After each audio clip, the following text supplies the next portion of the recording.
Hello and welcome to another episode of the Greater Awareness Within with your host, Mr. Brian Powers of Healing Life Studios in Laguna Niguel. Hey, Brian, how you doing today? Great, Michael. Thank you. So you didn't ask me how I'm doing again. You know, It's it's sort of a directed question in that I know that you're feeling good because I can see it in your eyes. I need positive affirmation. Okay, well then you're coming to the right place. See me later on this afternoon for a session. We'll work on that. I'll do that. By the way, I'm feeling fabulous, by the way. Hey, I understand today we have an exciting episode. This is called Friends and Friendships. Absolutely. So please take it from here. Well, yeah. You know, it's a big part of our life, and to understanding them. A lot of times, people have these relationships and have trouble or misunderstandings, or just really trying to figure out what's what and trying to figure people out. But understanding what a friend is, and what and how to describe the different kinds of friends that there can be. And we don't think about it that way most of the time. It's either they're a friend or not. But, even Aristotle said there's three types of friends. This is way back, right? The friends of pleasure, the friends of utility, and the friends of virtue. That was the terminology used back then. I was taught by my teacher as there are three types of friends. And the first one is usurious. And we'll talk a little bit more about what that is. Because I was going to ask you what that is. Yeah, and the second one is friends of utility. And then the third category is true friendship, or what we call a true friend. Okay. I think we might have an idea of what some of these things are. But understanding that almost all friends will fit into one of these three categories, and sometimes they overlap. And they can actually change categories depending on the intention of the two parties that are involved. Oh, explain that. So, well, we'll get to the details of how to change that, when they are. But let's talk about the first, most common is a usurious friendship. And you say, oh, that doesn't sound very good. It doesn't. No, it doesn't. But the reality is that even as children, we start making our friendships there.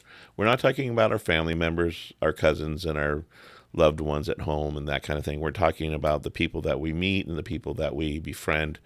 And the most common is a usurious, and that is basically that the person is looking for something for themselves. Mm-hmm. They're to gain a benefit from that, knowing that person.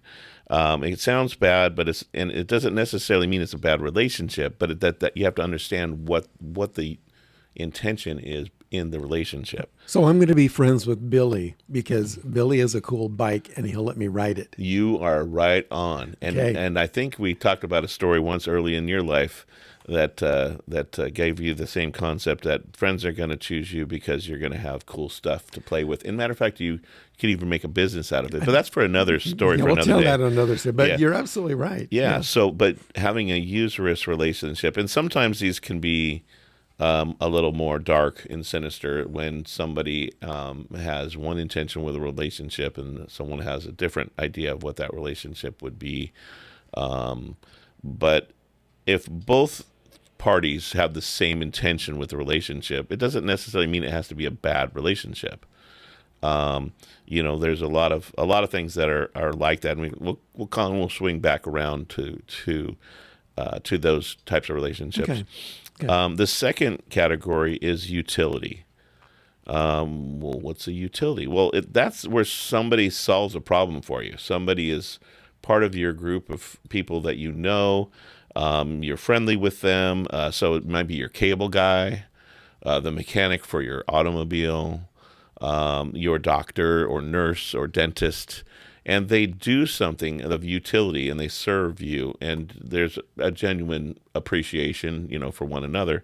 But that's all it really is about. It's about that service or the thing that you provide, and you may have that same thing in reverse with other people.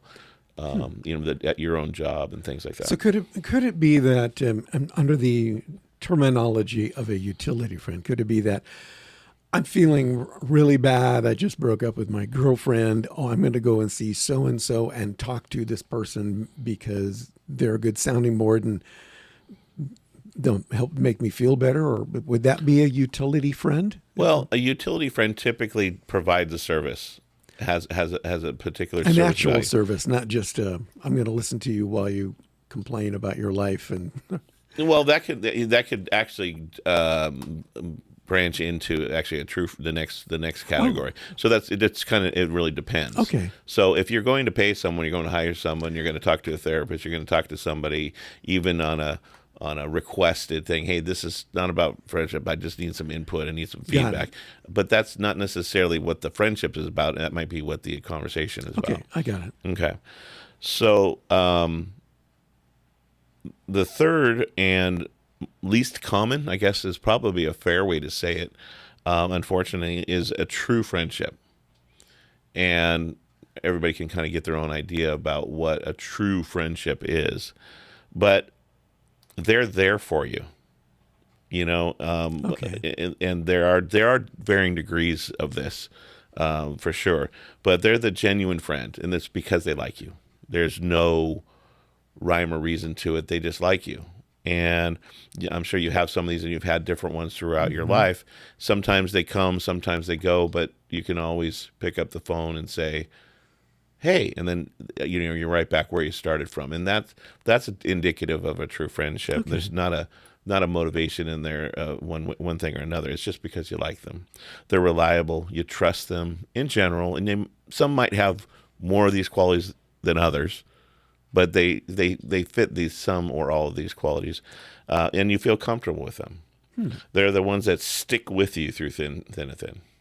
So, Thick and thin. so perhaps a true friend then would be someone who doesn't want anything from you, but they want everything for you. That is a great way to put that. As a matter of fact, we should put that in a book. Let's do that. This is in one of the books in process, but that is a great way to put that. They don't want something from you; they want the best for you. Right. Yeah, that's a great way to put it, because it's about their intention. It's about what they're looking for in the relationship. They're with you because they like you, Right. and they want the best for you. One of the telltale signs, that you're in a relationship that's you thinking is a true friendship potentially, is how do you feel when you're communicating? How do you feel in that relationship? How do you feel when you leave a conversation, whether it's on the phone or in person? And if you find yourself feeling a little less about yourself, then you'll find that person doesn't have the same intentions potentially that you do, and that they might be more self-oriented and self-serving. And you might put them in a true friendship category. Maybe you've known them a long time. Maybe they're, somebody from school or something like that. But if they truly don't ring with your best intention in mind, there might be a reason to relook at that relationship. So a good way to gauge it would be, how do I feel after the conversation, after I leave this person? Do I feel uplifted? Do I feel worse? Do Right. I feel whatever? So it's kind of like eating dinner. How do I feel after I ate the dinner? It's like, oh, I shouldn't have eaten that. Right. Well, that's a good way to think about it. We'll talk a little bit more about the activity of making friends, keeping friends, and purging friends a little bit more. As soon as we Sure. go on to the next. But that true friend, that someone told me this, is that in fact it's the one who'll help you bury the body. And in a funny kind of way, not really actually serious. We're just kidding, really, about that. But the one that was there for you through anything, and the one that there to support you. And of course, we don't condone any kind of craziness, but we just, but that it's the kind of the impact that you would know that person would be there for you regardless, Yeah. no matter what happened. We don't want to scare Joel over there because Yeah, no. It is, put all joking aside, though, that is typically the least common That's category interesting. of friend, although it's the most coveted. So sometimes we'll put people in that category who don't really belong in that category. I understand. But so there's where some of these upsets come from, some of these misunderstandings come from, because we place people in categories that they really don't fit into, although we've placed them there. These are our own decisions. I think a lot of times people are also, as we get older, we're a little bit more choosy because we find pain in relationships sometimes, or upset or discourse or something like that. Yeah. And so it's sort of like, okay, well, now I'm, beyond my younger years, and or even if I'm in my younger years, but I want to make friends, how do you go about making friends? Obviously, you got to be in a place where you can have interaction with other people that might be like-minded or similar, interests in mind. Maybe they're similar age. Maybe they have similar sports. Something that could at least provide a purpose to include yourself. I mean, they have a lot of even websites, meetup websites and things like that to engage in finding literally friendships, not necessarily relationships or a love relationship, although we will talk about that in another episode.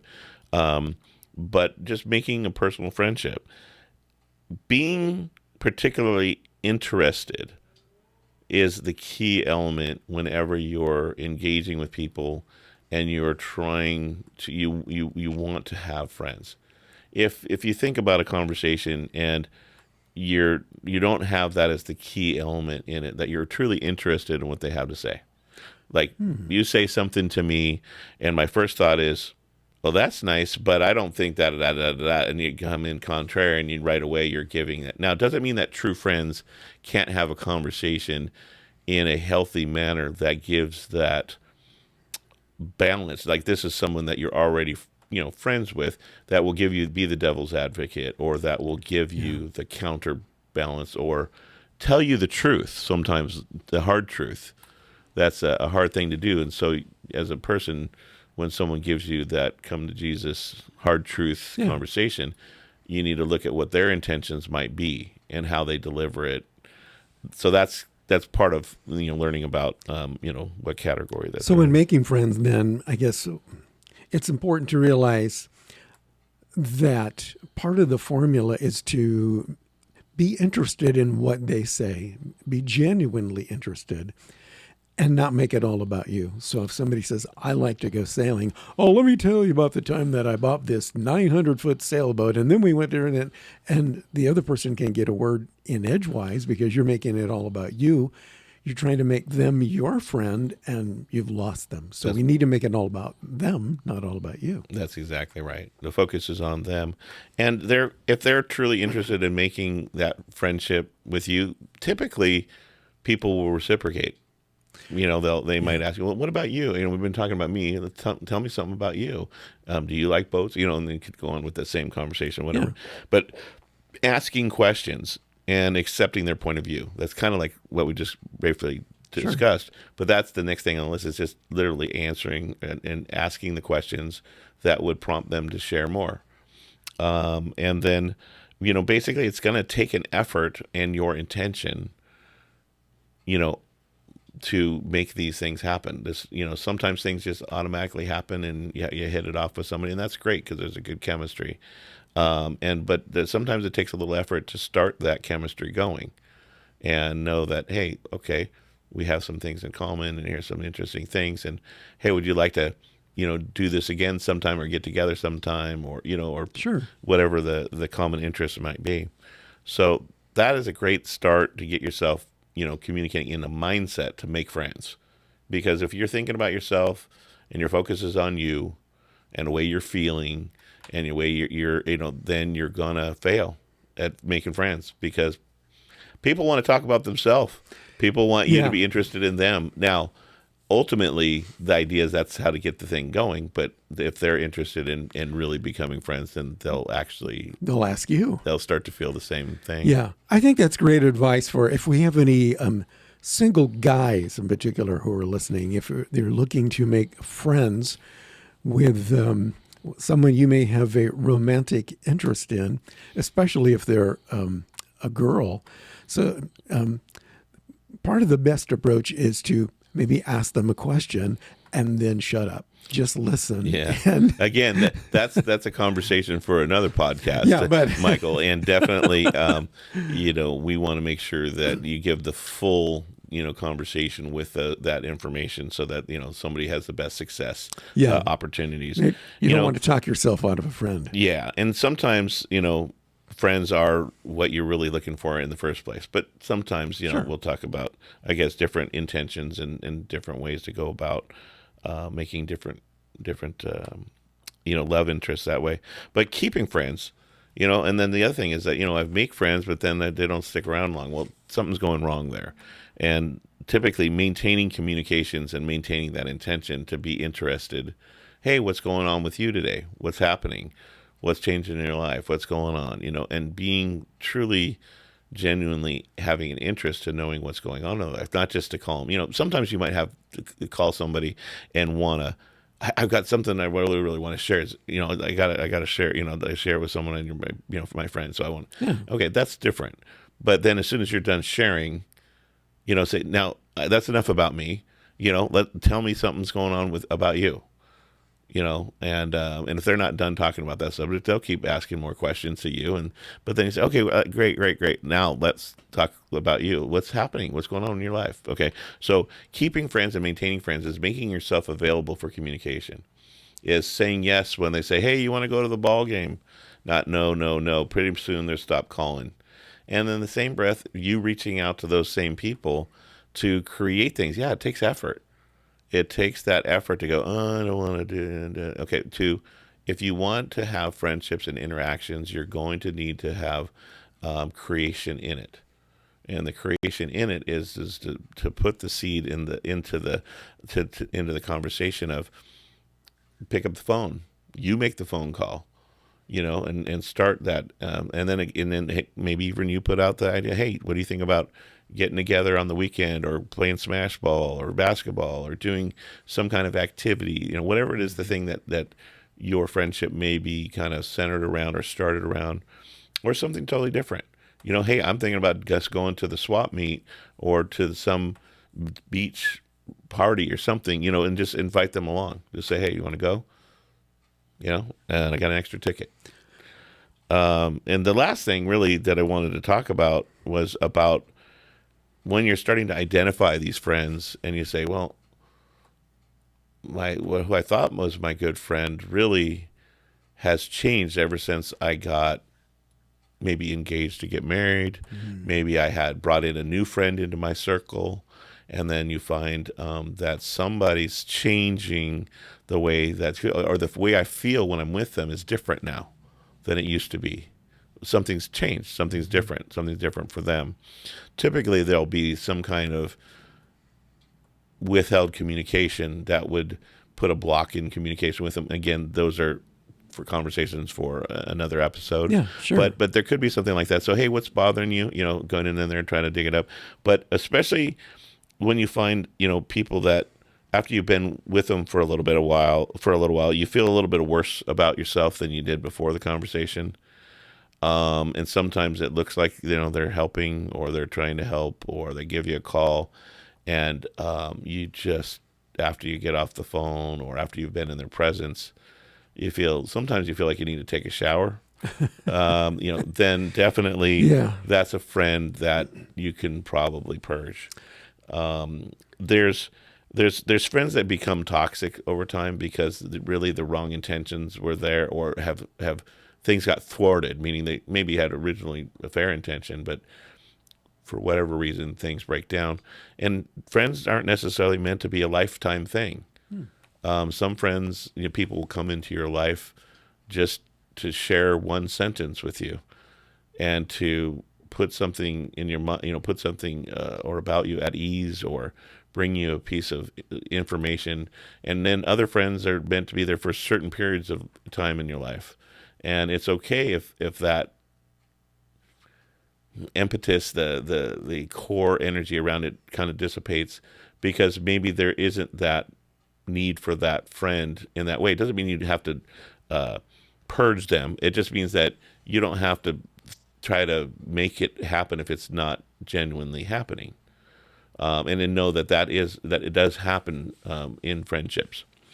The best one is just to making sure that they have your best interest at heart, and that you have their best interest at heart. And if you find that you don't have their best interest at heart, you know that you're not really being that true friend, and maybe it's time to move on, from those relationships, unless you're willing to go through the process of finding out and actually making corrective actions and really finding out why it's not the way it was, which takes effort and stuff like that. And then you can decide if you want to be, have them hold them in the same friendship or not. Sounds great.